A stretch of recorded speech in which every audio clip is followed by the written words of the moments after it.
ஒரு சில கோர்ட்ஸ் ஒரு கேஸ் நடத்தும்போது ஒரு மேனிஃபெஸ்ட் இரெகுலாரிட்டியோட அந்த கேஸை நடத்துகிறாங்கன்னா, இல்லை அந்த நடத்துகிற அந்த வகை ஒரு ப்ரொசீஜருக்கு வந்து எதனா ஒரு கிரீவன்ஸ் எதனா இருந்ததுன்னா, ஒரு பார்ட்டிக்கு வந்து எதனா கிரீவன்ஸ் இருந்ததுன்னா நேரடியாக ஹைகோர்ட்டோட கதவு தட்டி அவங்களோட ப்ராப்ளத்தை ரிசால்வ் பண்ண முடியுமா அப்படின்றத பற்றி கேட்கப்பட்டது. அது சம்மந்தமாக வந்து இன்னைக்கு வந்து ஒரு ப்ரொவிஷன் ஒன்று பார்க்க போகிறோம்.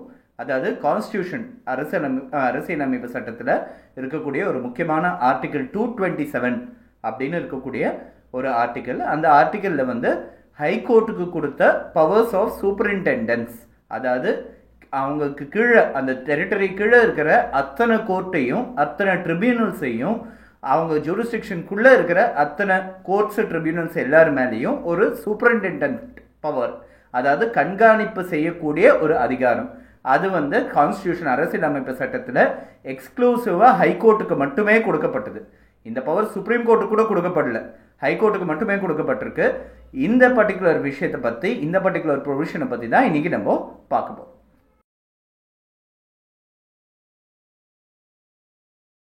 ஆர்டிகல் 227 கீழே என்னெல்லாம் பவர்ஸ் கொடுத்துருக்காங்க ஹைகோர்ட்டுக்குன்றதை ஃபஸ்ட்டு பார்ப்போம். ஹைகோர்ட் வந்து they can call for returns, அதாவது கீழ்கோர்ட்டில் இருக்கக்கூடிய ஒரு கேஸ் பண்டில் வந்து அவங்களுக்கு முன்னாடி கால் ஃபார் ரிட்டர்ன்ஸை கொண்டு வர சொல்ல, அந்த ரெக்கார்ட்ஸை வந்து எடுக்க சொல்லி அந்த ரெக்கார்ட்ஸை சரி பார்க்க முடியும். அது ஒன்று. ப்ரிஸ்கிரைப் ஃபார்ம்ஸ் ஃபார் அப்ளிகேஷன்ஸ், அதாவது ஒரு சில ப்ளீடிங்ஸை எப்படிலாம் சப்மிட் பண்ணுன்றதுக்கு அதுக்கான ஃபார்மேட்டு, அதுக்கான ஃபார்ம்ஸை வந்து ஹைகோர்ட்டால் ப்ரிஸ்கிரைப் பண்ண முடியும் அவங்க கீழே இருக்கிற கோர்ட்ஸுக்கு. அதே மாதிரி ப்ரிஸ்கிரைப் டேபிள் ஆஃப் ஃபீஸ், அதாவது அந்த கோர்ட்டு எந்தெந்த விஷயத்துக்கு எவ்வளோ ஃபீஸ் கலெக்ட் பண்ணலான்ற டேபிளை கூட ப்ரிஸ்கிரைப் பண்ண முடியும். அதே மாதிரி general superintendent power, administrative power and judicial power, அது வந்து ஹைகோர்ட்டுக்கு இருக்குது. அவங்க கீழே இருக்கிற எல்லா கோர்ட் மேலேயும் இருக்குது. இது மெட்ராஸ் ஹைகோர்ட்டில் பொதுவாக சிவில் கேசஸ்க்கு மட்டுமே பயன்படுத்துகிற ஒரு ப்ரொவிஷன், ஆர்டிகல் 227 யூஸ் பண்ணுறது. ஆனால் ஜென்ரலி இது சிவில் கேசஸ்க்கும் கிரிமினல் கேசஸ்க்கும் சேர்ந்து தான் பொருந்தும். ஆர்டிகல் 227ன்றது சிவில் ரிவிஷன் பெட்டிஷன்னு சொல்லி மெட்ராஸ் ஹைகோர்ட்டில் வர கேசஸ்லாம் நம்பர் ஆகும். ஆர்டிகல் 227 கீழே ஃபைல் பண்ணப்படுற கேசஸ் வந்து சிவில் ரிவிஷன் பெட்டிஷன்னு சொல்லி நம்பர் ஆகும். இது ஆர்டிகல் 227 கீழே ஃபைல் பண்ணுற பெட்டிஷன்ஸ்லாம் எதுக்காக ஃபைல் பண்ணுறாங்க அப்படின்றப்ப பார்த்தோம்னா, fixing of time frame for disposal, அதுக்கு பொதுவாக ஃபைல் பண்ணுறது உண்டு. இல்லைனாக்கா ஒரு இடைக்கால ஆர்டர், இடைக்கால ஆணை, இன்டர்ம் ஆர்டர், அது வந்து ஒருத்தருக்கு அகெயின்ஸ்டாக போச்சுன்னா அந்த இன்டர்ம் ஆர்டர் மேலே கொடுத்த தீர்ப்பை சேலஞ்ச் பண்ணுறதுக்கு சிஆர்பி ஃபைல் பண்ணுறதுன்றது உண்டு. இந்த இன்டர்ம் ஆர்டர் மேலே கொடுக்குற தீர்ப்பை சேலஞ்ச் பண்ணுறது உண்டு, ஃபிக்ஸிங் ஆஃப் டைம் ஃப்ரேம் கொடுக்கறது உண்டு.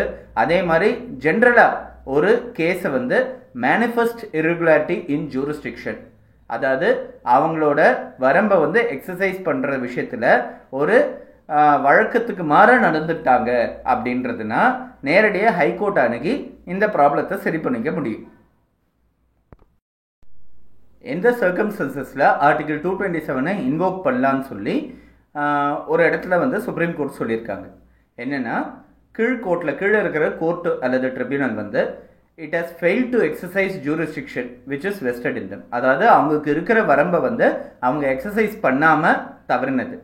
இல்லைன்னா has exercise excess of jurisdiction, அதாவது அவங்க இருக்கிற வரம்பை மீறி அவங்களுக்கு வந்து ஒரு சில அதிகாரத்தை பயன்படுத்தினது.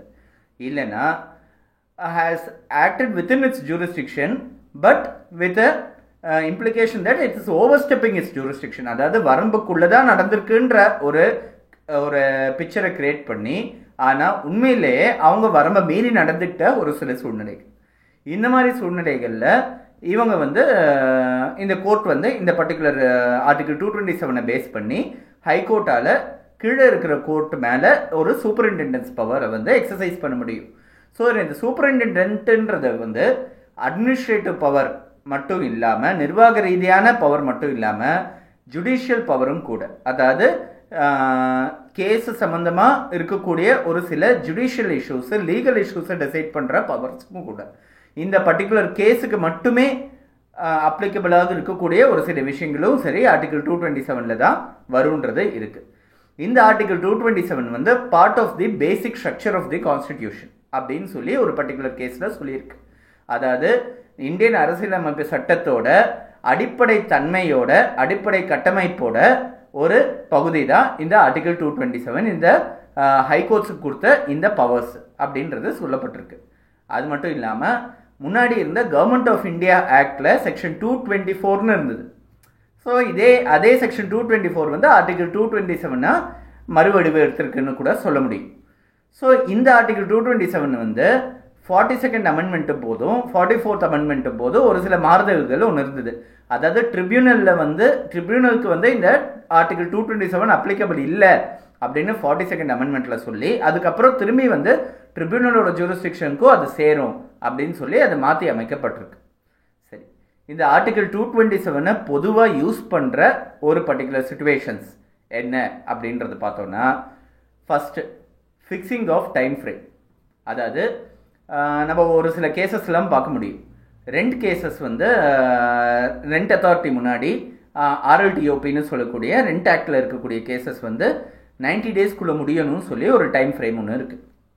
இந்த டைம் ஃப்ரேம்குள்ளே அந்த கேஸ் முடியலன்னு வச்சுக்கோங்க, ரொம்ப அனாவசியமான வாய்தா இழுத்துக்கிட்டே போகிறதுன்னு வச்சுக்கோங்க. ஒரு கிரேவ் இன்ஜஸ்டிஸ் நடக்கிறது, இந்த டிலேனால ஒரு கிரேவ் இன்ஜஸ்டிஸ் நடக்கிறது.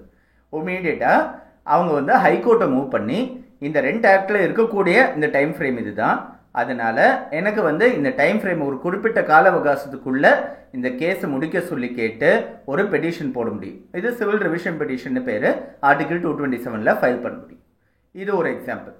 செகண்ட், டொமஸ்டிக் வயலன்ஸ் ஆக்டில் ஃபைல் பண்ணியிருக்கக்கூடிய கேசஸ்லாம் குவாஷ் பண்ணுறதுக்கு ஆர்டிகல் 227 கீழே ஒரு பெட்டிஷன் ஃபைல் பண்ண முடியும். Domestic violence act in essence வந்து அது கிரிமினல் கேஸாக இருந்தாலும் ஒரு குவாசி கிரிமினல் கேஸை ஒரு சிவில் கேஸுக்கான ரெமெடி தான் அதில் கேட்கப்படுறதுன்னு சொல்லி நிறைய கேசஸில் ஏற்கனவே நம்ம ரொம்ப நாள் முன்னாடி ஃபேமிலி லாவை பற்றி டிஸ்கஸ் பண்ணும்போது அதை பற்றி டிஸ்கஸ் பண்ணியிருக்கோம்.